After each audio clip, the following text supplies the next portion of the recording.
देश में कोरोना का हाहाकार बरकरार। 24 घंटे में 38,902 नए मामलों की हुई पुष्टि। 543 लोगों की हुई मौत। अब तक 10,77,618 लोग हो चुके हैं संक्रमित। 26,816 लोगों की हुई मौत।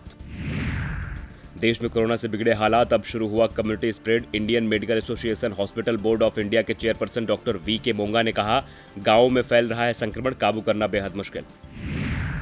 राजस्थान टेप कांड की जांच के लिए गहलोत सरकार ने किया एसआईटी का गठन। टीम में होंगे एसओजी, एसीबी और एटीएस के अधिकारी। एसआईटी के मुखिया होंगे सीआईडी के एसपी विकास शर्मा। राजस्थान फोन टैपिंग मामले में आया नया मोड़। केंद्रीय गृह मंत्रालय ने राज्य के प्रमुख सचिव से रिपोर्ट की तलब। विधायकों की खरीद फरोख्त से जुड़ा है ऑडियो। मध्य प्रदेश के महाकाल मंदिर में सूबे से बाहर के लोग नहीं कर पाएंगे दर्शन। कोरोना के बढ़ते मामलों की वजह से मंदिर समिति ने लिया फैसला। सावन के महीने में महाकाल के दर्शन के लिए उमड़ता है भारी जनसैलाब। पूर्वी लद्दाख में चीन अपनी हरकतों से नहीं आ रहा बाज। चीन अब भी बढ़ा रहा है अपने सैनिकों की संख्या। चीन ने नागरिक हवाई पट्टी को सैन्य हवाई अड्डे में बदला। जलियांवाला बाग की बनी नई गैलरी में लगी पेंटिंग लगाने पर विवाद। इंटरनेशनल सर्ब कंबोज समाज ने जताई आपत्ति। मामले में प्रधानमंत्री नरेंद्र मोदी को पत्र लिखकर की गई जांच करवाने की मांग। दिल्ली में पेयजल की बर्बादी पर लगेगा जुर्माना। पहली बार 2,000 रुपए और दोबारा पकड़े जाने पर 500 रुपए प्रतिदिन लगेगा जुर्माना। कॉलोनियों में औचक निरीक्षण करेंगे अधिकारी। दिल्ली में बारिश ने लोगों को दिलाई गर्मी से राहत। बारिश के बाद मिंटो रोड के अंडरपास में भरा पानी। डीटीसी बस भी फंसी। लोगों को रिंग रोड से भैरो रोड की ओर ट्रैफिक जाम का भी करना पड़ा सामना। बिहार में कोरोना वायरस के बीच अब बाढ़ ने लोगों को किया बेहाल। नेपाल में लगातार बारिश से बिहार की नदियां लबालब। गंडक नदी के किनारे बसे लोग कर रहे हैं बाढ़ का सामना। दुनिया में कहर बरपा रहा है कोरोना वायरस। विश्व में कोरोना मरीजों की तादाद 1,41,00,000 के पार पहुंची। अब तक 5,98,000 लोग गंवा चुके हैं जान। अमेरिका में कोरोना से हालात हुए खराब। 1,40,000 से ज्यादा लोगों ने गंवाई जान। अब तक देश में 37 लाख लोग हो चुके हैं कोरोना से संक्रमित।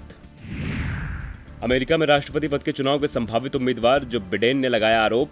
कहा, राष्ट्रपति चुनाव में दखल की कोशिश कर रहे रूस और चीन। मिल रही है गोपनीय जानकारी। अब भूकंप से हिली अफगानिस्तान की धरती। हिंदू कुश में लगे भूकंप के झटके। रिएक्टर स्केल पर 3.8 मापी गई भूकंप की तीव्रता। जानमाल के नुकसान की खबर नहीं। पाकिस्तान में खड़ा हुआ नया बखेड़ा। पेशावर में गौतम बुद्ध की प्रतिमा तोड़ी। पुलिस ने 4 लोगों को किया गिरफ्तार। कई लोगों ने प्रतिमा तोड़ने पर जताई नाराजगी। निवेश का नया ठिकाना बना भारत। इस साल अमेरिकी कंपनियों ने 1.27 लाख करोड़ रुपए का किया निवेश। चीन से बढ़ी अमेरिका की तलखियों का भारत को हुआ फायदा। लॉकडाउन के दौरान लोगों को सताई भविष्य की चिंता। सरकार की प्रमुख रिटायरमेंट सेविंग प्लान राष्ट्रीय पेंशन प्रणाली में 30% की वृद्धि की गई दर्ज। अप्रैल जून तिमाही में स्कीम से जुड़े 1.03 लाख नए सदस्य बने। हवाई उड़ानों को लेकर कई देशों से भारत का हुआ एयर बबल्स समझौता। कोरोना संकट में शर्तों के साथ यात्रा की इजाजत। हवाई क्षेत्र में 2 देशों के बीच होने वाले द्विपक्षीय करार को कहा जाता है एयर बबल्स।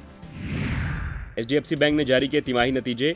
अप्रैल जून तिमाही में एचडीएफसी बैंक का एकल शुद्ध लाभ बढ़ा। बैंक का लाभ 19.6% बढ़कर 6,658 करोड़ रुपए पहुंचा।